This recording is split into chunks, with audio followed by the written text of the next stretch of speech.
Yo, you're too pure, they're going to kill you. Run, Jackie. May might be more evil than we think. Like, everyone's complaining about, like, the Sith didn't exist for a millennia, and they bring in the Sith didn't exist for a millennia guy. But we don't know yet. Greetings, Palaxians! Today on the Bounty Board, we're talking The Acolyte Episode 4. So kick up that warp drive and let's punch it.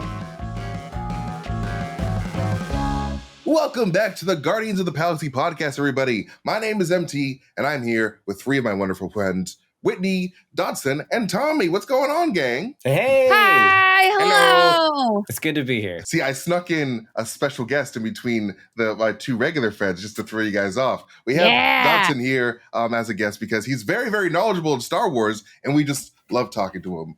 So welcome to the show, Dodson. Hey, thank you. It's good to be here. Welcome to the motherfucking Palaxy. Blood in, blood out. You can't escape now. That's literally what it says on our welcome mat.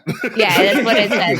When you walk into the office that we don't own, we make you feel incredibly disturbed and unwelcome. Right. But it's fun. I mean, you're starting off with a blood pact, like right off the bat, right? Yeah, Exactly. that's kind of how we do things. Only way out of the Palaxy is in a box. Is in a box. We shoot off Oh into my outer God. space. Less culty than most startups that I've ever worked for. So, you know. True. Still less of a cult. Still less of a cult. But speaking of cults, Star Wars. Star Wars. So we were in this episode 4, which is the episode after the cult episode, where we see the Jedi about to try to make their move on May. They need a little OSHA action to help them do that, because May's probably not going to go quietly if it's not for her sister. Yeah, it's cool to see. First of all, like the episode basically started off with us seeing Jedi training, which is really cool. We saw that new the red-haired master. It looks super badass. I hope we see him in action because he looks super cool. I forget his name. Yeah. But he's training Jackie, and right before Osha's about to dip without saying goodbye, she's like, "Hey, you're my pal because we're basically sisters because we have the same master. So goodbye, sister." Who's definitely not going to die anytime soon. I feel like Jackie, it's only a matter of time for Jackie. I love Jackie so much. Poor baby. She's very wise. But she's definitely on the murder board for up next. Exactly. I'm like, oh, this is going to be a tragic death. And Saul's not going to take it well. But anyway, sorry, I'm going off the rails. What do you guys think of the episode, first of all? I mean, I absolutely loved it. I think that for me, the biggest thing about Acolyte that I really have been enjoying is the fact that, we're starting to see Jedi in a more wholesome light. The one thing I didn't like about Star Wars growing up, or not really growing up, but later on in life, was how really authoritarian and theocracy the Jedi really are. And it feels to me, especially when you look at the Skywalker trilogy, or the original trilogy and the prequels, right? It seems pretty one-sided, kind of almost like the story from the victor's perspective, not necessarily the right person's perspective. And right. This episode in particular, we start to see a more holistic side of Osha. She's been this what is being set up as a Sith, a protege, apprentice kind of thing. But then she's hey, seeing May, when May figures out about Osha there, she's Osha being alive changes everything, right? And she has a more of this middle ground kind of thing. And I don't think we've really gotten that from Star Wars. I mean, I'm the biggest Sith apologist that you'll find in Star Wars. So I'm kind of excited to see, again, a more holistic side of the Force. And this episode, I think, exemplifies that more than any other. I actually thought it was a little interesting this week that the shift of May from the killer who took out Indara in the first scene of the series to her speech to Chimera about this Osha being alive changes everything. I was the hope in that. It's an interesting. I feel there's still mystery to the character. I don't know. I think we're having information about the character withheld, because I don't know that I believe that she is coming around and being it's all about reconnecting with Osha. I don't know. I feel kind of May might be more evil than we think, and interesting.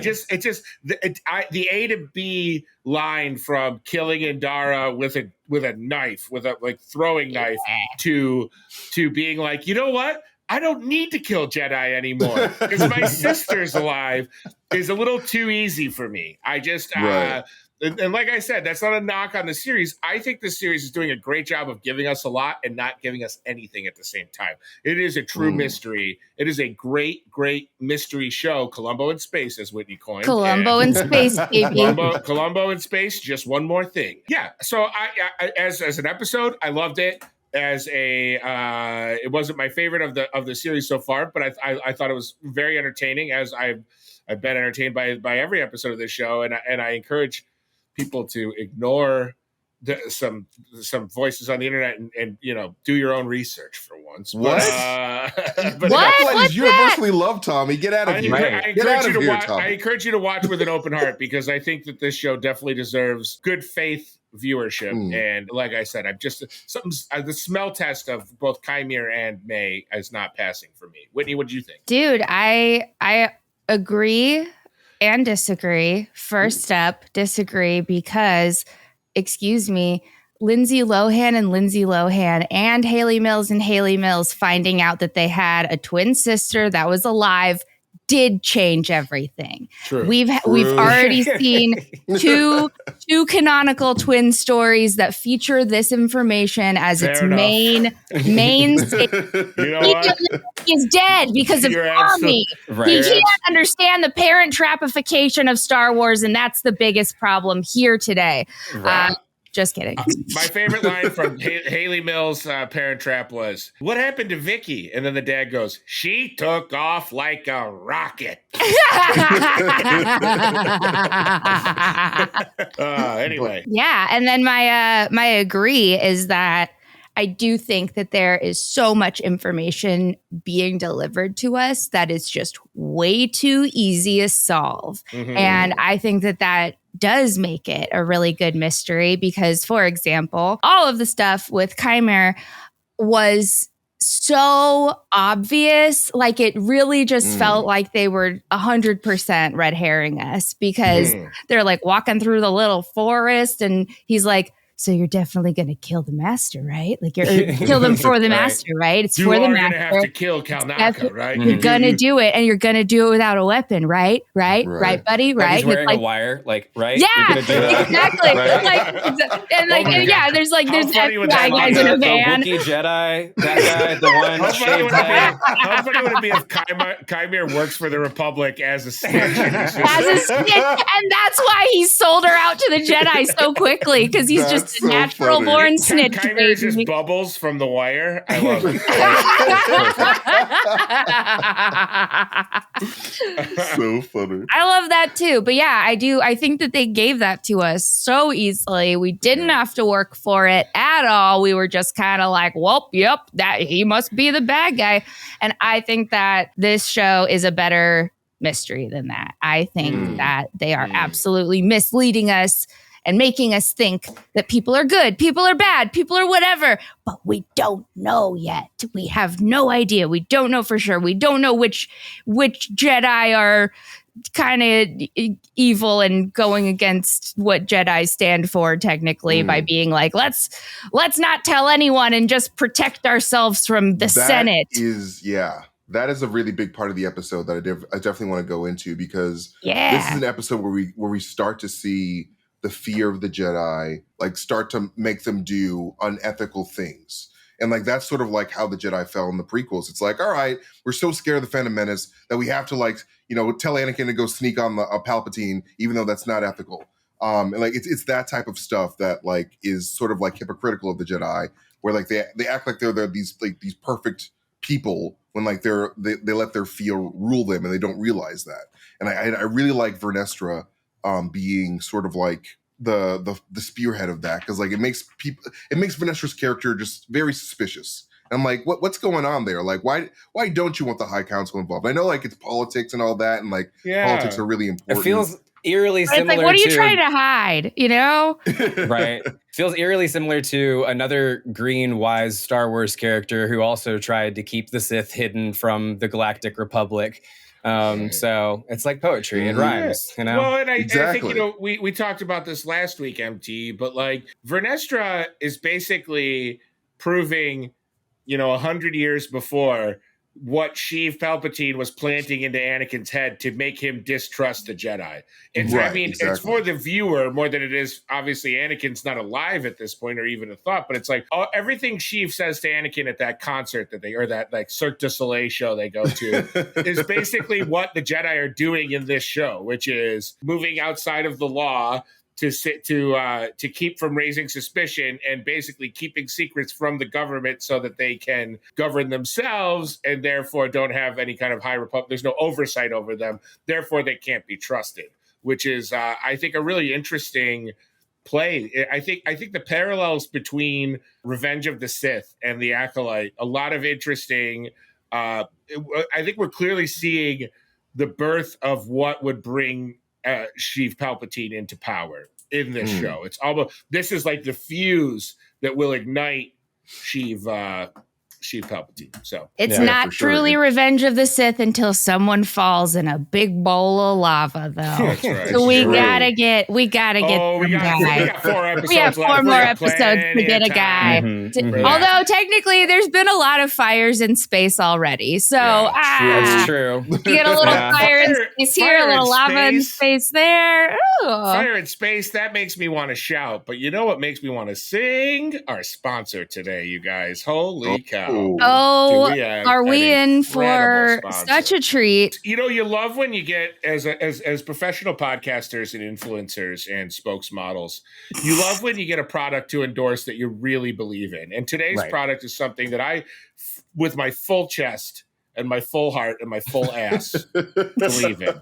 My whole ass believes in this project. I believe in this product with my whole rump roast. All right, we got a 16. Okay. 16 is metal. Okay. Metal. Okay. So we have metal bunny. Oh, you guys, Easter is just around the corner. It's 280. It's 287 days away. Right. So I don't know about you guys, but I am getting my shopping list ready because I'm not going to blow Easter like I did this year. This year, Easter belonged in the keister. It was an absolute disaster. My egg hunts were more like, I don't even know how to describe them. They sucked eggs. Okay. Oh, okay. And let me tell you how I'm going to delight every boy and girl this Easter. Metal bunny rabbits. That's right. Cybernetic bunny rabbits that can be deployed as weapons or friends. You've heard of Furbies. You've heard of robot dogs. But do you know the Dallas-Fort Worth Police Department is now dispatching metal bunnies to knock out riotous crowds? I heard that, yes. Yeah. So please, consider investing in Mr. Webster's metallic bunnies, okay? Mr. Webster is neither a scientist nor is he law enforcement or military personnel. He's just a man who won $5 million on a scratch-off lotto ticket and spent all of that money researching and developing metal bunnies that can kill or be killed or befriend. But don't just take my word for it. Take these happy Easter kids. Why, there's little Susie. Hi, I'm little Susie. And recently, the only thing I care about is JoJo Siwa's recent transformation from the pop star dance mom child we all knew into the rockin' gay metalhead of today. And I want my Easter bunny to do the same. That's why I love metal bunnies. Metal bunnies go like this. Yeah. And their headphones don't fall off, but they do that. And they're just trying to make Easter gay again. So don't take my word for the gay Easter metal bunnies. Why don't you talk to my 2 older cousins, Stanley and Matthew? I don't know. No, that's a bad name. Stanley and Gordon Ramsay. Stanley and Gordon Ramsay. Stanley and Gordon Ramsay are your cousins? Hold the phone. Time out. We're changing the ad. Gordon Ramsay. I gotta ask you one question. What's the amount of cream that's necessary to put in your soft scrambled eggs? Infinite cream. Oh, thank you, Gordon. Infinite cream. Well, guess what? You're going to infinite cream when you get your hands on one of these metal rabbits. Use code HOP mother effer for 38% off your first metal rabbit. Act now, and you'll get a special gift included in your metal bunny kit. Stanley, tell them what they're going to get. included in your Metal Bunny kit is going to be as well a atomic Easter egg bomb, right? It sounds like it's something that could be very expensive here, but it's actually just a very, very fancy bath bomb with an atom in the middle of it, in the middle of it. Right? Oppenheimer, more like Hoppenheimer, am I right? Oh, that's season 2. Hippity Hoppenheimer. Oppenheimer. Put the in Spa Day. All right, everybody. You know, it's like we always say in the Palaxy. If the ad's not longer than the actual show, we didn't do our job. We didn't do our job right. Now, we heard what we all thought about the episode, but MT, we didn't really get all of your thoughts. You were more of a facilitator. What did you think about the episode? Oh, I thought that this episode was much needed, and I feel like even though this is like a TV show, and like I do like the weekly releases, I have this weird, like, I can't help but think that, like, Disney should have released all 4 at the jump. Mostly because, like, I like the way that they did it because, like, I'm a patient man. But, like, I am a patient man. Because, like, all of these, like, toxic Star Wars fans are, like, very, like, impatient. And, like, they don't really, they can't wait for the story to develop. The evil part of me wishes that they had just released the first 3, because I feel like if they ended on the 3rd one, you're certain, like, people who like professionally survive off of making completely disingenuous criticisms of Star Wars would have had an aneurysm if the Acolyte had launched 3 episodes to start in episode 3, but they also probably would have made like $10,000 off of the monetization of their hatred. 1,000%. So, right. I'm glad that they didn't do that. Now that I think about it. Meanwhile, we're over here making a cool $10,000 with metal bunnies. Exactly. We better make more than that. I gave Mr. Webster about $1 million. I went on a show called Shark Tank. And I bought 10% of his company for $1 million. All right, we're just going back to the ad now. This is great. This is a really great episode where we flash back between the Star Wars lore and the lore of the stupid universe we created. Right. That's what makes the Palaxy great. That's why we have 10K subscribers, y'all. Yeah. Hey, yo, thank you for that, by the way. You guys are amazing. Yeah, 10K. Thank you guys. You helped us get to 10K, and that is 10K. So cool. If you really loved us, you'd get us to 20K. Okay, I'm never. It's on the way. Fucking cow. We're on the way there. Anyway, sorry to interrupt you, MT. Please keep talking. No, you're totally fine. I really like this episode because, like, we get to see more lightsaber, even though, like, it was the beginning of lightsaber action against, like, that Dark Master. But we did get to see, like, that really cool moment of Saul facing off against that flying creature that was about to go attack May. The flying roly-poly. I love that creature. That was my favorite Star Wars, like, non-sentient, or I guess maybe, is it sentient? I don't know. I don't really know what sentient means. It Star Wars smart. Movie monster. I thought just pure monster that's not going to try and communicate or like befriend or make an enemy of anybody. It was just a pure alien monster. I loved that thing because I love roly-polies. He was just a pure hater. Right. He was just an unadulterated pure hater. Did you guys ever call roly-polies potato bugs when you were little? We called them pill bugs. Go outside. What is grass? What is grass? How do I touch it? God damn it, that's the correct answer. That sure shit is. Oh, no. But no, I really like those monsters because, like, they very felt like types of monsters that you would run into in the Star Wars Fallen Order Survivor video games. And I feel like we're definitely going to see that in the next game. Where these, like, creatures that are, like, really creepy. And they reminded me, like, Brendock reminded me a lot of, like, the creatures that we find on Kashyyyk in, was it the first game? Yeah, the first game. Yeah. Fallen Order. Because, like, it was just, like, a very foresty planet. And, like, that's why, what's his name? Kelnacca was chilling there because he's like, you know what? This is the perfect place for me because it reminds me of Feels home. like Kashyyyk, right? I'll just chill between these two trees here. But speaking of Kelnacca, like, what was the deal with all, like, his the yin yangs all over his wall and, like, he seemed like he was just not himself. I don't know. I'll go ahead and cross-modulate theories that I've spilled out on other shows. Go for it. Whitney and I recorded a little talk back for Screen Crush yesterday, and which I think will come out today. I think it'll come out soon, so I don't feel bad spewing this theory here.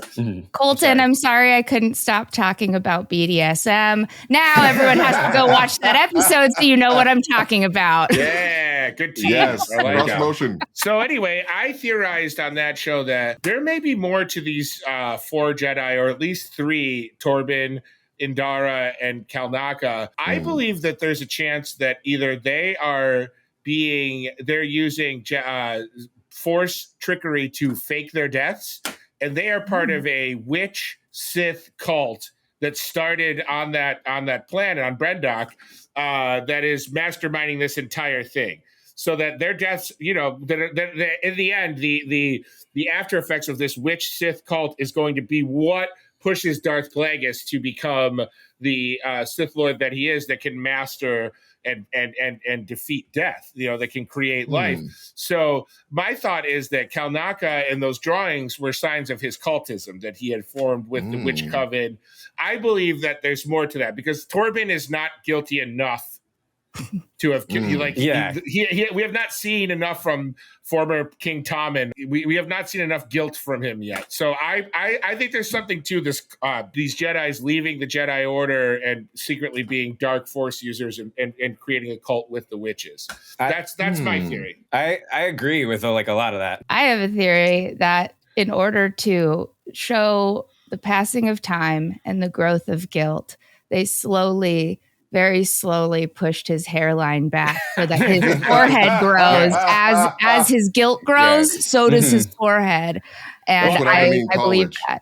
Well, and I also said last week that I thought maybe the scar on his eye, it resembled kind of a slashing from a Wookiee, and I thought maybe him and Kelnacca had gotten into a fight. That's what I was gonna say. We saw in one of the ad previews or something that they do fight at one point in the story, and so I think that we're gonna start to see, especially with what's his face, old boy getting having that, whatever happened with him with the dark eyes and everything like that, whatever that was, right? I think that's going to have some kind of after effects. Maybe he starts getting some beautiful minds shit and starts writing stuff on the walls or something like that. Yeah. Oh, I love it. That's always such a great moment in a movie where you go and you look at the guy and he's in a jail cell and he's just got a bunch of hieroglyphics all over the wall. Yes, give me that shit. Sam Witwicky in Transformers 1 when he starts writing on the... Yes. Oh my God. That's how I imagine Taylor Swift writes all her songs. I think that's how she does it. I think that they just lock Taylor Swift in a room with Jack Antonoff and the two of them go nuts. They wave their hands like Kermit? Yeah. But what were you saying, Dodson? No, that was pretty much it. I know that they're going to fight at that point. I agree with a lot of what Tommy's saying. I think somewhere along the lines, Kelnacca is definitely going to be like, you know what? Let's see what this cult thing is all about, and starts to fall down that path that we see, all those signs everywhere. We also see that his hut is a crashed spaceship, right? So he's really, really been there for a while. I think this could be some kind of safe haven. He's not responding to transmissions. They sent 4 warnings to him over the last year that he didn't respond to. So I just want to hear him push for joining a witch cult in Shirewook or whatever that is. That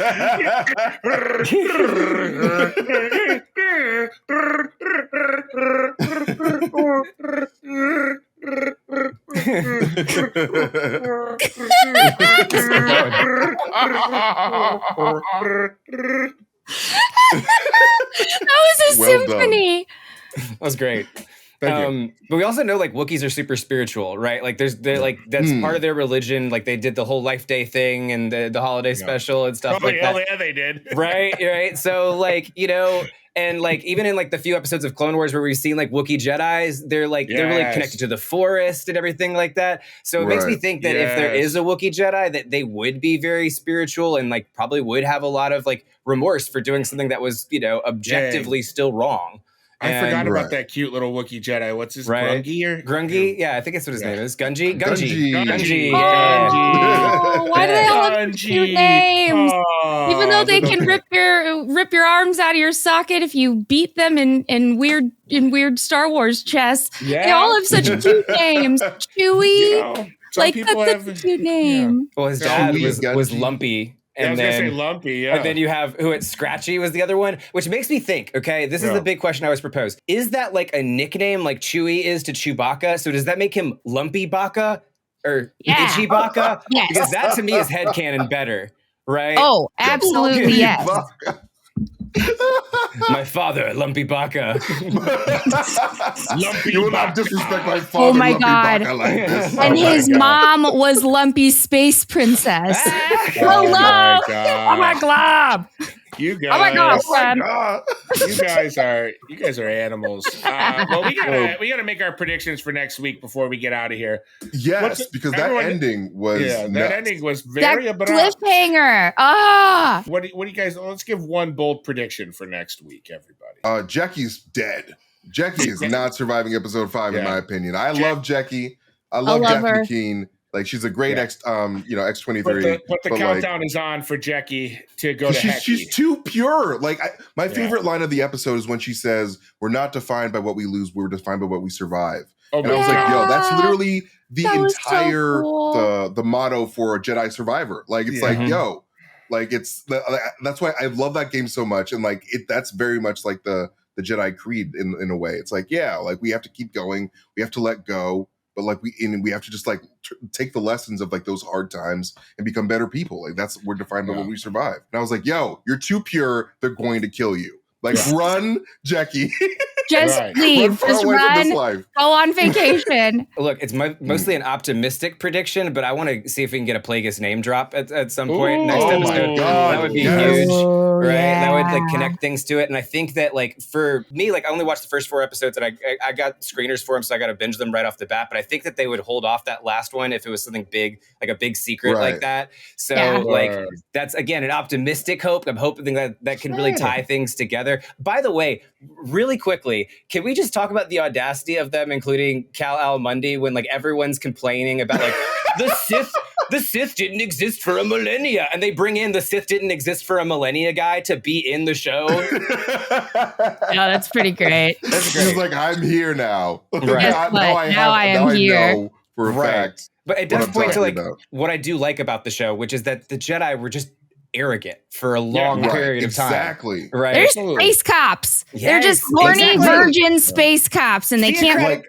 fuck anyone. 100%. And like, what I don't understand is what people don't understand how like the Jedi are very much allegories for like the Christian church. Not to get super religious, but like, you know, just like Christians think that they can't be like that they are blameless people. The Jedi also believe that they are also blameless, and they don't see how their own fear makes them do bad things. And so like when people are like, oh no, the Jedi are 100% good, I'm like, come on guys, there's no 100% good, there's nobody's 100% good. That's what the yin yang symbol of this show is all about. There is darkness in the light and light in the darkness. Like it's a very like it's a balance. Like we're there's always darkness in there's a balance to the force. Exactly.